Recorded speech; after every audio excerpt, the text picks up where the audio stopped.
தாவேகா அரசு தாக்கல் செய்ய உள்ள பட்ஜெட் ஆதி திராவிடர் மற்றும் பழங்குடியினருக்கான ஆக்கப்பூர்வ பட்ஜெட்டாக இருக்கும் என மாநில சமூக நீதித்துறை அமைச்சர் வன்னியரசு தெரிவித்துள்ளார்.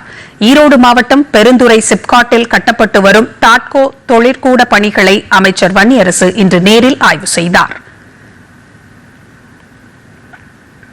பின்னர் செய்தியாளர்களிடம் பேசிய அவர், இப்பணிகள் ஆகஸ்ட் அல்லது செப்டம்பர் மாதத்திற்குள் நிறைவடைந்து பின்னலாடை தொழிற்சாலை செயல்பாட்டிற்கு வரும் என்றும் இதன் மூலம் 200 பயனாளிகள் பயன்பெறுவர் என்றும் தெரிவித்தார்.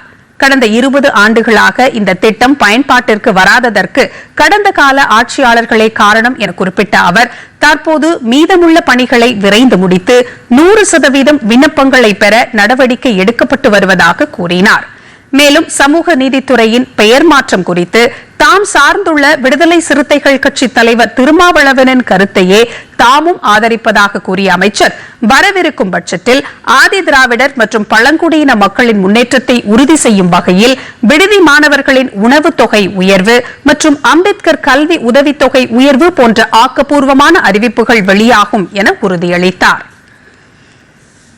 வெற்றி மனை திட்டம்னே ஒன்று தனியாக உருவாக்கி ஆதிதிராவிடர் மற்றும் பழங்குடி மக்களுக்கான மனை பட்டாக்களை வழங்குறது கூடுதலாக செய்யணும் சொல்லி அதுக்கான பட்ஜெட்லாம் இருக்குது. அதனால இந்த பட்ஜெட்ல எல்லாமே வரும்.